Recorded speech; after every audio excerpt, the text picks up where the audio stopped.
You found it. Your home for the best content on your favorite team, the Fighting Tigers of LSU. Do us a favor, subscribe to the channel, leave your comments below, and be sure to smash that like button.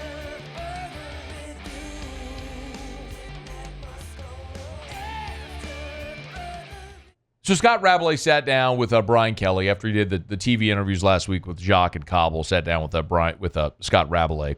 I guess of note, they did talk about the possibility of LSU playing in Ireland. If you missed it, we had Verge Osbury on last week to discuss that. Excuse me. Should have hit the cough button. He also did Brian Kelly talk about the rule changes. He talked about the helmet comm, but also does not like the 2-minute warning, which is being instituted in college football. I actually have no problem instituting the 2-minute warning. For the argument that the new clock rules are moving offense out of the game, which I don't think that's the case. I think the pace and the tempo of offense is you're still going to have plenty of offense in the game. It's just the pace of the game will move along with the new clock rules. I think if you're someone who's argued against that, well, a 2-minute warning adds another timeout and will inject more offense into the game in theory and make the 2 minutes, maybe the last 2 minutes a little less frenetic. So, and, gives the networks an extra commercial timeout. But what everybody's really most interested, of course, is going to be what happens on the field. Brian Kelly did discuss JVR Suggs. And when he was asked about JVR Suggs, he talked about his maturity, the quote being he's a mature kid. He's going to be 24 years old, is physically developed, which is certainly part of that. That's what we were looking for. He and Gio Paez now give us a little more depth. We're going to have to play a lot of guys in that position and give them all an opportunity, but they don't have to play 30 or 40 plays. That's the great part about it. I just don't know that we've seen that. Where, I'm thinking in my lifetime as an LSU fan, or really more so my time covering LSU, we've seen, and the deepest defensive line that I covered was 2011, where they rotated 11 different guys, and that counted the ends as well. They had 11 different guys. They could essentially go 3 deep across the board, and everybody played, but you still had, Benny Logan was an All-American. Sam Montgomery and Barkevius Mingo were All-Americans. And you had enough guys that were talented enough to where you didn't have a significant drop-off. So when you rotated guys in, Michael Brockers was on that defensive line, who became a first-round pick. The difference is,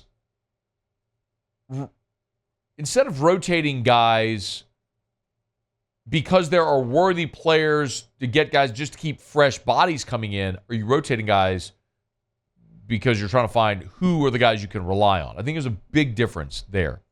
The other part that I think was interesting was Brian Kelly, and I know we've played the cut a bajillion times already, where at the end of spring, Wilson Alexander asked him point blank, are there any other positions than defensive tackle that you're looking at in the portal? And Brian Kelly says point blank, I don't see why we'd be looking at any position other than defensive tackle. Scott Rabelais phrased the question, Suggs gives you 83 scholarship players. Any other players in the portal you might pursue? Brian Kelly's answer, quote, yes, we're looking at a couple of other positions right now, but at other positions. Meaning not defensive tackles. They're done at defensive tackle, but they're looking at other spots. I don't want to nail him to the wall on it, but it goes back to the point where I think the way he said that, do you have it? It's short. Just give a listener as a refresher. I don't see any other positions that we need to be in the transfer portal for other than the defensive tackle position, really. So that was at the end of spring. But again, that was the bite that I think caused so much angst when you started missing on these defensive tackle transfer portal prospects, because it made it feel like you had to get one and it was the only thing you needed. So everybody became hyper-focused on this position when I don't know that JVR Suggs makes you a better defensive line. Maybe he will. Maybe he'll come in and be really good. But I don't know that he has those types of credentials. You didn't add like a no-doubt P5 starter or Power 4 starter, I guess.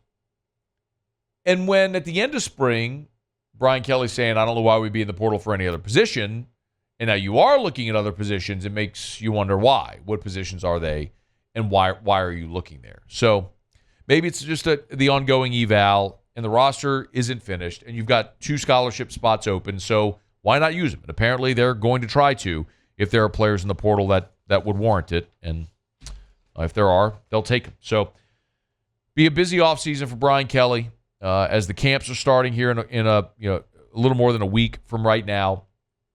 And it's big-time recruiting season. Then you get into talking season with media days, then you report for fall camp. And it's on to year 3 for Brian Kelly and the Tigers with lofty expectations, even with all that you've lost. So good job by Scott Rabelais with the one-on-one sit-down with Brian Kelly. Hey, thanks so much for watching.